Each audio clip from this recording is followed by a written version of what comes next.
төвчөрдөж янз янз юм бодно шүү дээ.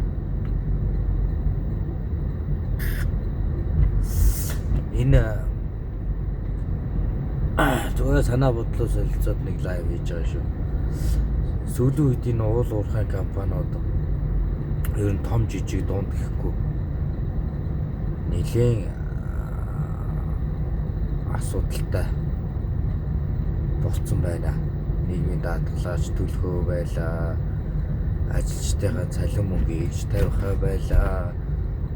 Тэгээ татвар матураач зарим нь түлж дийлхээ болоод үндсэндээ ингээд улсаараа нэг тийм зогсог байдал руу орчуу гэж бодогдоол. Дээрний нэг түлшмөчний хомсдол гээд ингээд болоод хаасайгүй л жоохон судалтай л байх юм. Монгол Ардын намын дарга нар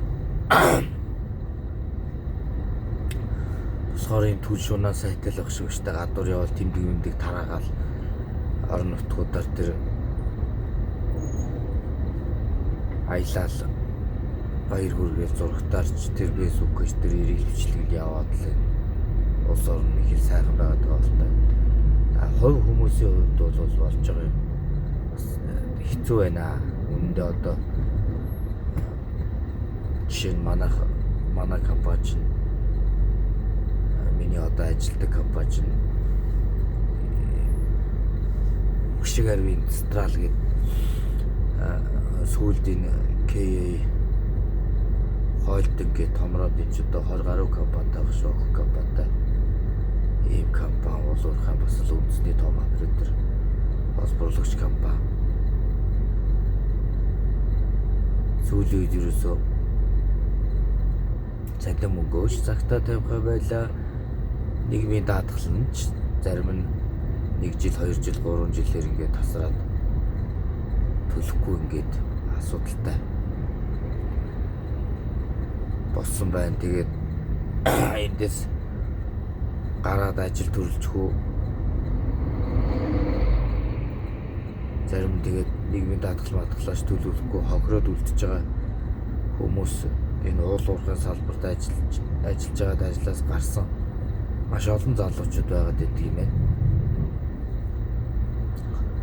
Тэгээ бодоод юу бодож байгаа вөхөр энэ олон залуучуудын ардталт нь энэ ар гэр амьдрал ах үе зээл хууль гээд манай Монголд ч ерөөс асуудал их шүү дээ. Тэгээ энийг энэ хариуцдаг хяналт тавьдаг хууль шүүхийн байгууллагаар яваад үнэн мөнийг тогтоогоод энэ компаниуд нь үнэхээр дампуурлаа зарлах ёстой хэмжээнд очсон бол компаниг тэр дампууруулахаас өмнө тэр төлбөр мөнгөний тэр захирал бахирлуудаас нь одоо 2 жихээс нь бусдын үлдээгээл авдаг хуультай шүү дээ. Тэгээд тиймэрхүү шаардлага тавьдаг байгууллага хамт олон комьюнити алга байна. Уул уурхай салбарын ажилчдад одоо нийтдээ Монголд нэг 18 мянга орчим уул уурхай салбарын ажилчид байгаа шүү дээ. Тэгээд ер нь бол их хохирсон л залуучуудыг хохироогоо тэгэл компани нэр мөр нь өөрчлөгдөд өөр компани болоод явдаг ийм жишг Монголын нийгэмд ерөөсө тогтцсон байна. Тэгэхээр энийг залуучууд бид нар одоо өөрсдөө л нөгөө бие могоо биед нь үрхээр нэг харуулцдаг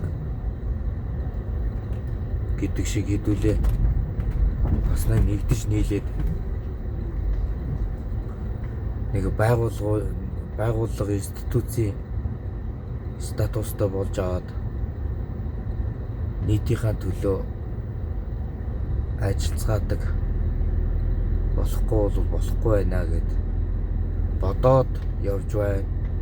Тэгээ нэгдээд санал манал нэгдээд дэмжээд оролцоод хамтдаа зүтгэе шудраг үнэн зөв шаардлага тавья гэж байгаа залуучууд байвал над руу холбогдож болно. Хамтрахад бэлэн байна гэдгээ энэ лайваар илэрхийлье.